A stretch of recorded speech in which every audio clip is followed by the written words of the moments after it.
தமிழ் நடிகர்களின் சம்பளம் ஒரு படத்திற்கு 5 கோடி முதல் 50 கோடி வரை. சராசரியாக 10 கோடி, மாதம் 70, 1000 ரூபாய் சம்பளம் வாங்கும் ஒரு ஐடி ஊழியர் 10 கோடி சம்பாதிக்க 125 வருடங்கள் பணியாற்ற வேண்டும்.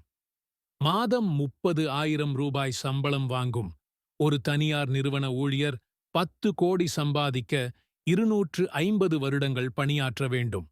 மாதம் 25,000 சம்பளம் வாங்கும் ஓர் அரசு ஊழியர் 10 கோடி சம்பாதிக்க 333 வருடங்கள் பணியாற்ற வேண்டும். நம் அனைவருக்கும் உணவளிக்கும் விவசாயி 10 கோடி சம்பாதிக்க 760 வருடம் உழைக்க வேண்டும்.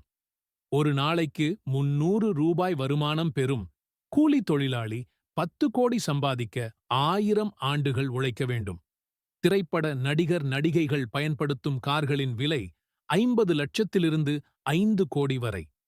படப்பிடிப்பு தளங்களில் இவர்களது சொகுசு வாழ்க்கை என்பது நமது கேளிக்கை கடவுள் இந்திரன் கூட அனுபவிக்காது.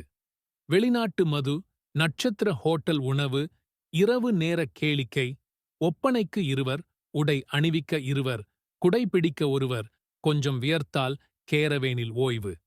இவர்கள் ஒரு மாதம் நட்சத்திர ஓட்டலில் உணவு உண்ணும் தொகை நம் விவசாயிகளின் ஒரு மாத உணவுச் செலவு. ஓர் ஆண்டில் 3 படங்களில் நடித்து 50 கோடி ரூபாய் சம்பாதித்து 10 கோடி வரி ஏய்ப்பு செய்து 5,000 ரூபாய்க்கு ஏழை குழந்தைகளுக்கு நோட்டு புத்தகங்கள் வாங்கி கொடுத்து விளம்பரம் தேடுபவர்கள். பல முன்னணி கட்டுமான நிறுவனங்கள் பல கோடிகளில் கட்டிடங்கள் கட்டுவது இவர்களிடம் விற்பதற்காகத்தான். நாம் திரைப்படம் பார்க்க செலுத்தும் பணம்தான் இவர்களுக்கு சம்பளமாக செல்கிறது. இந்த ஏழைகளின் நடிகர் சங்கம் 22 கோடி ரூபாய் கடனில் தவிக்கிறதாம்.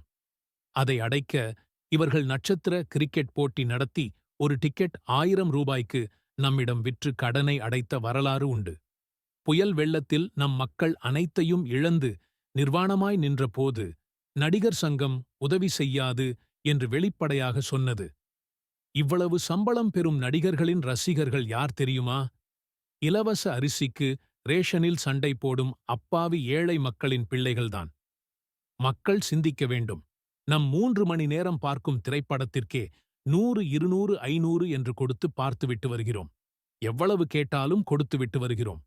ஆனால் ஒரு விவசாய பயிர் செய்து 3-4 மாதம் கழித்து உழைத்தால் வரும் காய்கறிகளை பேரம் பேசுகிறார்கள். சிந்திங்கள். இந்த உலகில் எது இல்லை என்றாலும் வாழ்ந்துவிடலாம். ஆனால் உணவு இல்லை என்றால் வாழ முடியாது. ஒரு விவசாயி தெய்வத்துக்கு சமம். விவசாயத்தை காப்போம். இயற்கையே இறைவன், தாவரமே தெய்வம். முகநூல் பகிர்வு படித்தேன், பகிர்ந்தேன் உங்களிடம்.